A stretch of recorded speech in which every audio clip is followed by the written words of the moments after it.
Hey there, friend! Welcome back to the Closing Chapters podcast, where every mission has a story.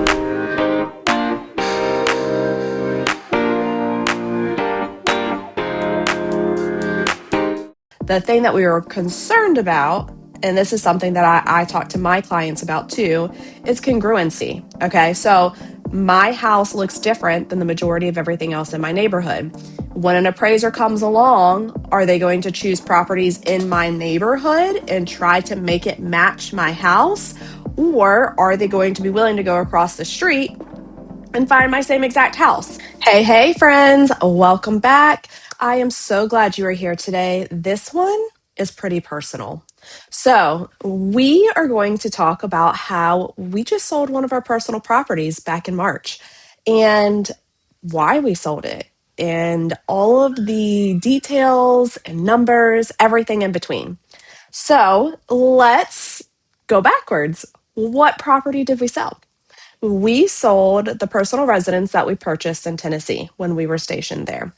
And ultimately, when we purchased this property, we honestly got a great deal. It was right when COVID was getting crazy with the market. We purchased it in January of 2021. Yes. And we got a phenomenal rate on it. It was new construction, so we didn't really have to compete. It wasn't like a resale that was like in a bidding war. So we purchased our 4-bedroom, 2.5 bath, 2,300 square foot house, 3-car garage on a 1/4 acre lot in Clarksville, Tennessee for $295,000. And that was in January of 21. Now, there's a caveat to this. This house was one of 3 lots, the last 3 lots that were built in this neighborhood. So all of the houses around us were much older. They're early 2000s to 2010-ish. And here we are in 2021 with a new build. And a lot of those were 3 bedrooms with a frog, the bonus room over the garage. Front room over the garage is where frog comes from. But yeah, it looked a little bit different than the rest of the neighborhood. It really had no impact on us at the time. It gave us the space. It was a great neighborhood, had the sidewalks for our kids. Everything was gravy. Our daughter was just about to turn 1 when we moved into this house. So there was no second child at that point. He came along while we were in this house though, which is pretty cool. So anyhow, we purchased this house in 2021. And the neighborhood across the street from us, literally the entrances looked at each other like when you went out, was being built. And that neighborhood was the same builder, the same floor plans, a minimum of $60,000 more because they were all new construction. It was all that elevated builder, and maybe there was a little bit of different options. I didn't really see many different options in them, but yeah. So our house across the street would have been $60,000 more. So I call that a win because when we went to sell, that's our direct comparables. The thing that we were concerned about, and this is something that I talk to my clients about too, is congruency. Okay, so my house looks different than the majority of everything else in my neighborhood. When an appraiser comes along, are they going to choose properties in my neighborhood and try to make it match my house? Or are they going to be willing to go across the street and find my same exact house and utilize that? Because that makes sense, right? To pick the house that's my same exact house across the street. However, because it is all a new neighborhood and they're all elevated pricing in comparison to my neighborhood, the appraiser may say, no, that's a different quality of neighborhood, or that might be whatever. And at the time, we're pretty apples to apples. Eventually, they're supposed to be putting in maybe a pool in that neighborhood or something of that nature. That has not happened as of yet. So either way, that was a big question mark for when we went to sell. So I knew that we needed to be reasonable and conservative with our pricing because if an appraiser came into my neighborhood and picked a house in my neighborhood and made it match my property, I wasn't going to have nearly the value I would if they pulled from a house across the street. Okay. So that is absolutely a conversation that I have with buyers all the time is if we're looking at something and I'm doing a 360 view around your property, can I see congruency? Can I look within a mile radius and see that there are several properties that are similar to ours if we know that we're going to be selling it in the near future, right? If we know that this is a less than 5 year plan, we've got to have some good congruency because if it's a less than 5 year plan, we don't have equity on our side. We are not holding the property long enough to really gain good equity. In our case, we were very blessed because we bought right at the cusp of the pricing continuing to increase. And the pricing hasn't necessarily fallen substantially, it's just held. There are plenty of properties across the street that were priced much higher than ours, probably like 380 to 420-ish whenever we were going to sell.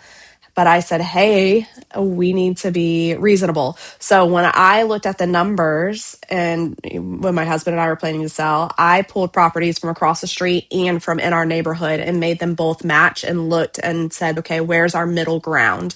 So we actually listed for 369 and we got under contract for 375. The house appraised absolutely no problem, which is phenomenal. And we knew we were under where we could be, but we needed it to sell and we needed no concerns. And we had the equity there. And I'm really happy with where we're at, right? We got over a list. We ended up walking away with over $80,000 in equity after our fees and everything was settled, which is amazing. And it really helped us propel forward. If you've heard me talk about military life, it's expensive. And I understand that. And that's why I care so much about trying to help clients make good decisions with their housing situations. We have been bounced around a good bit in the past couple of years, and there's been a lot of life and a lot of cost. On average, we have found out that it costs about at least $5,000 out of pocket for us to transition, whether that's staying in hotels or the travel, like literally the gas, the oil changes that are extra because you're doing too many miles, the U-Hauls, the whatever. Then this is outside of what you're getting refunded back from the military.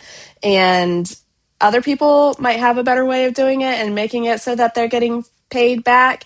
But I promise you, most of the time, you are not even breaking even, if I can be honest. I have a mosquito hawk friend. I just saw him in the corner.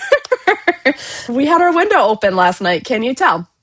So, anyhow, that gets really expensive really fast if you're making several transitions very quickly. And you don't have enough time to get back to good before all of a sudden you are up and at it again. That was our experience. We've had a lot of transitioning, a lot of big costs all at one time.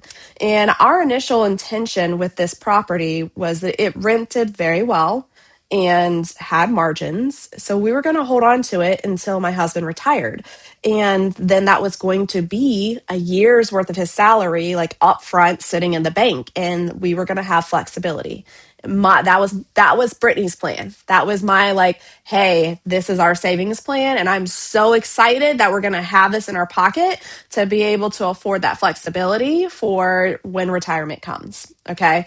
God's plan was, no, that's not how this goes. Life is going to knock you around a little bit and you're going to be resourceful. And we were. So we decided that our tenant was not going to renew. They were not going to purchase. There was a chance they were going to purchase the house from us and they decided to buy somewhere else. So it was time to put it on the market and get it sold and consolidate some of our hefty expenses that we had accrued over all of these transitions. So we were able to sell it and pay down $80,000 worth of debt. That's pretty incredible, you guys. And that is like the resource and the tool of using real estate as a savings account, as an investment, right? As a future amount of money that you can use for whatever you deem necessary.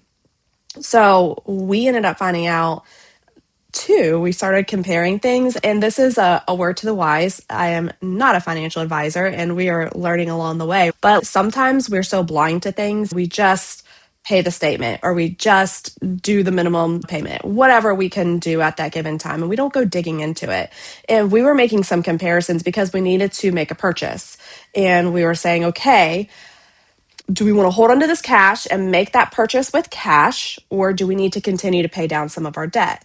And when I went digging into it, I found out that the interest on one of our debts alone, not even paying towards the actual balance, the interest payment was more than the actual payment would have been on the item we needed to purchase if we financed it.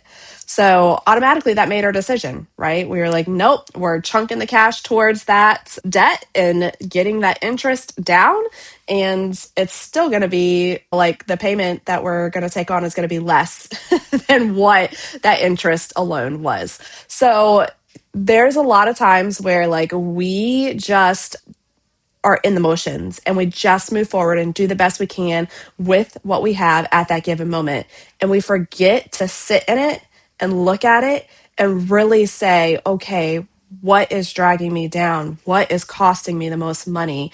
Where do I need to prioritize my resources? That was really eye-opening for us, extremely eye-opening for us. And I would challenge you to do the same. If for some reason you are having a high payment here unnecessarily, right? And you have equity in a property. And credit cards are the easy one. This is because it's so polar opposites, okay? So credit cards are usually 20+% in interest, right? So you've racked up a credit card and you're having a really hard time paying it down. And all of a sudden you have this huge interest payment that keeps getting added to the balance. So you're just totally upside down and you're just not getting anywhere. But you have a property that you've had for 5+ years and you bought it good, you have some equity into it. Maybe it's worth looking at doing a cash out refinance. And you might say, Brittany, that's insane. I have a 3.75 interest rate on this house. Why would I ever give that up? Okay. Yeah, that does sound insane. However, I promise you, if you refinanced it, pulled out what you needed, right? The difference in the payments would probably still be less than what you were paying in interest on this 20+% interest credit card. So run the math. And we had to make that decision before in the past where we were like, do we really want to refinance this property? But refinancing it afforded us to be able to do some other things. And those other things have led to further investments, right? So sometimes it is not the immediate comfort or that immediate number. You have to look at the full picture. And this profound in so many ways, right? With our personal finances, we need to look at the full picture. It's not what's the biggest balance, what's the biggest interest rate. It's, or sometimes it's what can I handle right now? And what can I make a plan for? Or what do I need to attack? Because even if I could handle this small amount right now, the interest on it is 5%. We kept running into this and my husband was like, Brittany, I know you just want to pay it off. I know you want to see it gone, but it does not make sense. And it was his car. His car, we were so close to paying it off and his interest rate was like 6% on it. It made no sense to put a couple $1,000s towards his car when we had credit cards that were 20+% interest. And I understand that, but in my core, I just wanted that easy win. I just wanted to see the debt go away. I wanted something off of the books completely, like a new payment that could be sent somewhere else. Was that the right order of operation? No, it wasn't. I just wanted that easy win.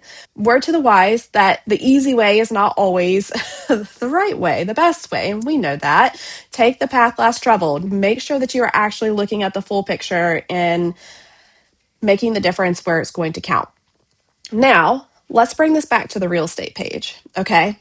This also matters when we're looking at our investments and trying to decide, should I refinance or should I not? Should I sell or should I not? That has been one of the heaviest conversations in the market in the past couple of years is, I don't want to get rid of this rate. I have this amazing rate. And that is hard for sure. But that means you also have amazing equity more than likely. And if you're able to take that amazing equity and roll it into another property then there's a good chance that you're going to be able to buy down that property enough that you're probably still going to be able to have a pretty darn reasonable payment.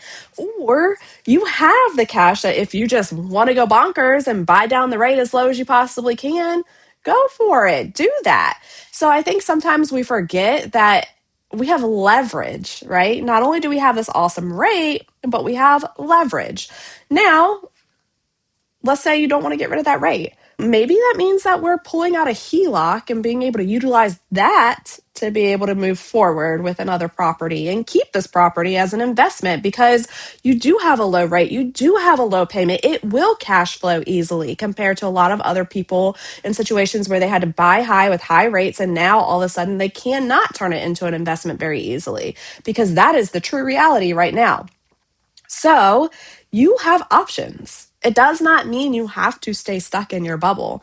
And also, just another reminder that if a property is working well, you don't, and if it's not a need or a necessity to sell it to move forward, hold on to it, right? Because there might be a day that you were in our shoes where life has slapped you around a little bit and you just need a way out. And you're going to have that in your back pocket. You're not even going to realize it. You're not even going to realize, because it's not cash sitting in your account, that you have done a great job with this investment. And now all of a sudden you have 50, 60, 75, $100,000 of cash that you can liquidate by selling that property and being able to move forward. How wonderful is that? We didn't buy that house with the intention of getting into debt and having to find our way out. That was never the plan, right? We wanted to acquire a portfolio, and then when my husband retired, pick and choose which properties we wanted to keep, which ones we wanted to sell, and then be able to like re-identify our portfolio and make some new investments. That was the intention. However, thank goodness it was there. Thank goodness we had a way to move forward and to see a little bit of a light at the end of the tunnel. And that is the power of investing in real estate, right? It creates liquid cash, maybe not overnight, but it is a plan forward. And the beauty is that it is doing work for us without us ever seeing. It's not like stocks where we watch it go up and down and we get all nervous and go, oh my gosh, I'm going to pull out my money because it's going to drop out to the bottom. Stocks will usually always recover if we would just leave it alone. That's what, I don't know a lot about stocks, but like the one thing that gets pounded by like the people that I am around is let it sit. If you keep poking and prodding and moving things around constantly, like you're doing yourself a disservice. So let it stay, let it build, let it grow. And we don't have that with real estate. If we bought our house and we kept it, we lived in it, and then we rented it, we're not like, okay, I can sell my house today and then tomorrow I can purchase this other house and then I can sell that house tomorrow. Like, it doesn't work like that. It's not where you can just like swap things liquidity like very, very fast, which creates a level of consistency, right? And growth. There's gradual appreciation, and we are not even seeing it happen. You truly don't know the equity in your house until you start looking at the comparables for that given time. And just a reminder, in our world, we see cycles every 90 days, right? So whenever I am looking at giving you a price range, doing a comparable market analysis for your property, my golden rule of thumb is to see what has sold within the past 90 days. And then if I'm not finding what I need to find, like I cannot find really good comps within that range, then I'm either going to go a further distance within 90 days, or I'm going to try to stay tight and go a little bit further out. Appraisers can use up to a year out. It doesn't make a whole lot of sense. It doesn't make a whole lot of sense for us to look at a property that sold last January to right now. That doesn't make a lot of sense at all. Completely different markets. And so we want to try to keep that time frame as tight as possible. That's going to ebb and flow. And that is why realtors also often like to give you a quick update, a quick outlook on like annually, hey, this is where your house is sitting right now. Is this surprising or is it not? Is something going on in your world where we should have a conversation and see if you have the capability to utilize this tool as an investment, or to be able to get some liquid cash and be able to go a different direction? Or is it just like a cool little checkbox like, hey, I'm sitting pretty. Like my house is working for me. It's doing its thing and I'm going to leave it alone. Either way is a great option. It's awesome. So just know that if you have a realtor that is like sending you an annual update, that it doesn't mean we're fighting for your business. It doesn't mean that we're telling you you need to sell. It's simply a tool to say, hey, here's where you are. What does this feel like to you? And oh, by the way, if you need anything, if you need more information, then, reach out. I'm here. It's just a reminder that we are a tool, a resource to be utilized. So all in all, moral of the story is real estate is a fantastic investment anytime and always, right? Now, just a reminder that not all buys feel like good buys, right? So this was a good buy. And if we could go back and do it again, we would have lived on a different side of town of Clarksville, right? We absolutely would have. We were in a very busy side and thought that we were like being closer to the base, and it just did not pan out that way. We could have been on a different side of town near where our kids were doing life and a lot of my stuff was going on, and it would have been at a cost. We would have paid a lot more money to be on that other side of town. Would everything have appreciated just the same? Probably. But when we purchased, we were scared. We were nervous. We were going from buying a $109,000 house to a $300,000 property. That's a huge jump. That's scary for anyone. So we got a little bit cold feet and we were a little bit concerned about, could we handle it? Could we do this? Could we do that? So also just realize that you're human, as are we. And sometimes you have to weigh out your options and figure out like what's the meat in the middle that you are comfortable with. And our meat in the middle still served us pretty well, if you ask me. Remember that real estate can be a tool. Is it your home? Yes. Is it emotional? Yes. But is it a resource? Is it a tool? Is it a business plan? Yes. And it can be a combination of all things. So that is where you really need to tap into your trusted resource, right? Your trusted advisor in real estate and say, hey, I want my home to feel this way. It needs to have this capacity for my family. It's got to serve me now, but I also want to make sure that it can serve me in the future and make sure that we have a really good plan for that going forward. Okay. Now, remember, when we purchased in North Carolina, we were stuck on the flip side of that, of buying high and with a high interest rate. So now we have moved from that house again. So we made 2 moves in 2 years, and a little detour along the way is staying in Missouri for a couple months in a hotel. But anyways, all that to say, that one wasn't so peachy, right? It wasn't, I can just turn it into a rental and do whatever I can do. We had renovated the whole first floor. Didn't matter. It wasn't going to have enough equity in for us to be able to sell it and get out from underneath of it. So we had to shift and think a different way. And we did. And it's a furnished rental and it's doing beautifully. And we are fulfilling a purpose for our community. We have had nothing but military families staying in there that have needed a safe and sound place to go. And honestly, this is the third time. We've had maybe 5 families stay with us now. This is the third family that has continued to extend to stay in our home because they're waiting for repairs to be done to theirs from a flooding incident in their house. And they are so comfortable that they're just like, I almost just don't even want to go back to my house. Like, I hope that it'll be fixed and I hope that it'll be right. But like, we're really happy where we're at right now. And that feels amazing to know that we did a really nice job providing a safe and sound home, be it temporary or not, for someone for a little while is just amazing. Take your hardships, turn it around, find the pathway forward. And if you need a resource, if you need ideas, if you need to run the numbers, I'm here. I would love to be your trusted advisor and help you every step of the way. Hey, I just wanted to say thank you for being here and listening in on this episode of Closing Chapters with me. I truly enjoy putting this content together, and I hope that you enjoy it too. If so, could you like, subscribe, and share this episode with somebody you know that will enjoy it just as much as you did? Thank you so much.